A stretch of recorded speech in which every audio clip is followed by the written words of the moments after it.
my name is John Costigan. I'm the Vice President of Corporate Development for Western Potash Corp. I'm here to talk about the Milestone Potash project in Saskatchewan.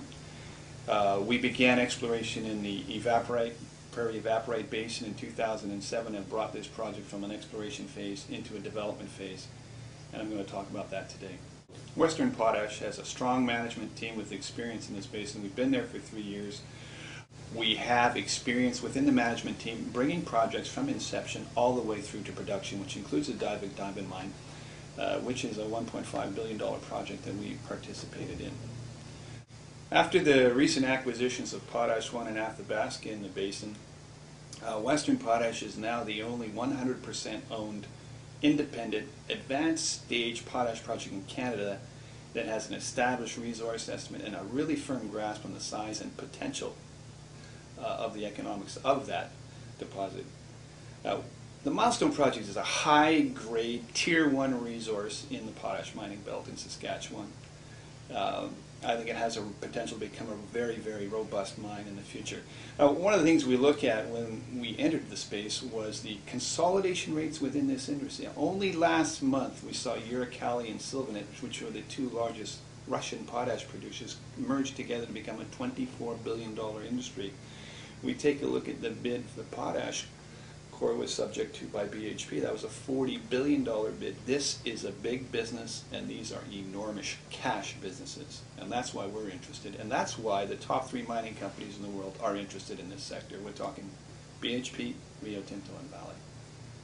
As we enter 2011, what we're seeing is really, really strong crop prices, 70% above the lows of 2010. We're also seeing the fact that buyers are now recommitting to the new pricing that's coming out from the producers, and that's going to create a very robust economic scenario for which us to build out this project. So it's a great context for us to be in. In addition, what we see in China is a restocking of the reserves. China is the largest importer of fertilizers, of potash in the world, as well as fertilizers. The Milestone Potash project in Saskatchewan that Western Potash is developing will be a solution mine. Why solution mining? Well, solution mining has much lower capital costs than the conventional underground mines in Saskatchewan. We believe it's the only ways for juniors to enter into this sector. It also has a shorter payback period and a much higher IRR, which is an internal rate of return, than if we were utilizing conventional mining methods. There's a much faster timeline to production. We will be in production by 2015. If we were a conventional mine, it might take to 2020, 2021 for a very similar project. We also have the ability to be, it's also got some scalability issues involved with it, as well as we have a much lower technical risk. There's lower engineering risk in doing solution mining. Obviously, there's no risk of flooding because we are going to manage the water in this mine. And we basically have a much lower environmental footprint, which of course is going to benefit everyone in the community. Let's talk about the geology of our project, of the Milestone project.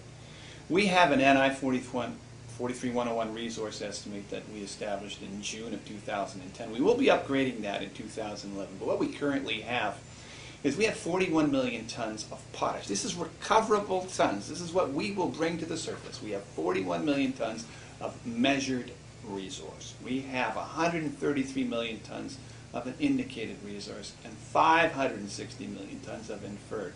So we have well and away enough to support at least a 2.5 million ton for at least 40 years. One of the things that the technical guys and the engineering firm gets excited about is some of the resource characteristics that we have in southern Saskatchewan. One of them being the uniformity of the resource and how continuous it is across our entire property, which means the drill site 15 kilometers away is exactly the same as a drill site 15 kilometers to the south.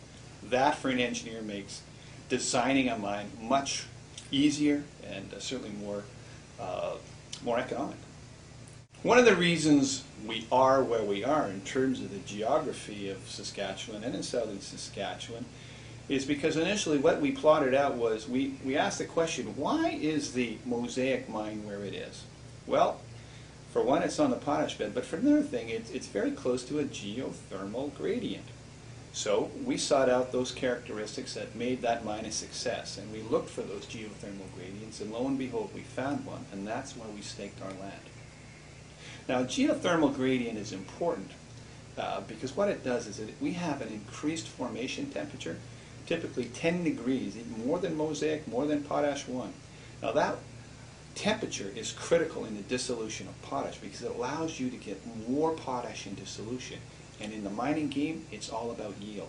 So we are able, for the same cost, to increase our yield just by virtue of the geothermal energy of the earth. It costs us nothing. So it's a free energy. The temperature benefits of our formation temperatures, of our higher formation temperatures at the Milestone project, were confirmed by AMEC in our scoping study this year. They basically have told us that we will have an 8.5% reduction in operating costs because of this temperature. Some of the other highlights of the scoping study that are obviously of great interest are our NPV that we've generated from this project of $5.2 billion US, with an internal rate of return of 27%. That's using a projected potash price from CRU Strategies of $511 beginning in 2015 when we hit production. As part of that scoping study, CRU also did a marketing study and took a look at positioning where Western potash would be in terms of production costs, and it places us in the top 34 percentile in terms of operating costs globally, across all projects. So what we're looking at for Western potash is being one of the low-cost producers in the world. I'd like to take this opportunity to compare a potash mine to a gold mine. If you take a look at our project, and let's take $300 a metric ton, which is about $120 currently less than potash is trading at. Utilize our production, our annual production of 2.5 million tons a year, 40-year mine life, and a production cost of $60 a metric ton. This will generate enormous cash flows.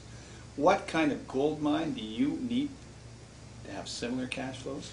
Well, you'll need gold to be trading above $1,000 an ounce. You'll need 750,000 ounces of annual production with a grade of 2.5 grams per ton. You need a 40-year mine life and a production cost of less than $200 an ounce. Western Potash has been a fantastic investment over the last 3 months. We've increased our stock price by over 70%. Let's take a look at our financials as we now sit with $24 million cash in the bank, over $30 million in warrants if they're exercised. Our stock is trading over 1 million shares a day. Our stock price is over $1. This is the vehicle to go forward with in 2011. Thank you very much for listening to our corporate presentation, and have a great year.